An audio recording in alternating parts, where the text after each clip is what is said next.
Hello friend, welcome to my YouTube channel. तो आज आपण मानक मु कहबी कि केमती आम खरा दिने निज स्किन को ग्लो करवा। तो चलतु आरंभ करवा आज वीडियो। चाउल नहीं जावा से 2 चम्मच मुल्तानी मिट्टी ऐड करवा।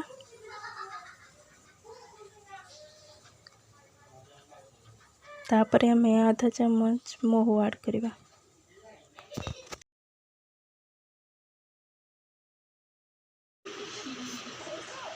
एबे आम ए गोलाप जल ऐड करवा आधा चम्मच। देखो एबे आधा चम्मच गोलाप जल ऐड करदेले तापर आम मिल्क ऐड करवा। 2 ରୁ 3 चम्मच मिल्क ऐड करदबा।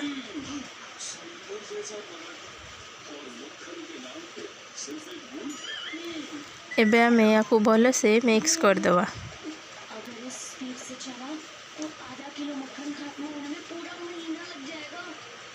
देखंतु भल से मिक्स हो गला, गोटा गोटा जमा भी नहीं, पूरा पेस्ट आम रेडी हो गला। ताको एबे आम फेस रे अप्लाई करवा। तो चलतु स्टार्ट करवा।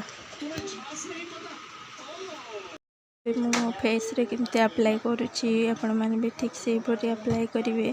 फेस रे भल से अप्लाई करेंगे, नेक रे भी करेंगे। एक्स्ट्रा जहाँ रही ताको आपण मैंने हैंड्स रे भी अप्लाई करेंगे। देखो मु केमती अप्लाई करुच्ची।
से अप्लाई कर सारे नेक रे भी भल से अप्लाई कर देछि। एबे याको सुखिया पई हम 10 ରୁ 20 मिनिट छाड़ी दबा। देखंतु ये ऑलमोस्ट सुखी गलानी, ताको पूरा सुखेबेनी, 90% सुखी देबे। देखंतु ये एबे सुखी गलानी, आपको एबे वॉश कर दबा। देखंतु एबे मो वॉश करके आसीली। एबे टावल ले भल से पोछि दबा। तापर आम रोज वाटर अप्लाई करवा। मो भल से पोछि दूची।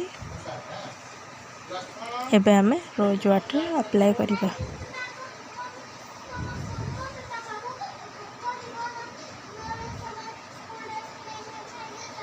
देखंतु एबे रोज वाटर अप्लाई कर देछि। एबे आम मॉइस्चराइजर यूज करवा। मु तो निविया सॉफ्ट यूज करे।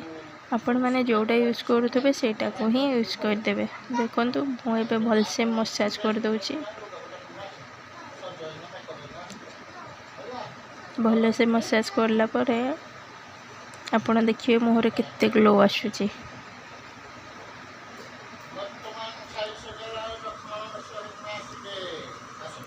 देखंतु एबे मुहर केते ग्लो आसीलानी। जदि आपण मानक ये वीडियो भल लगी ताले मो चैनल को लाइक, शेयर एंड सब्सक्राइब करने को जमा भी भूलिबेनी।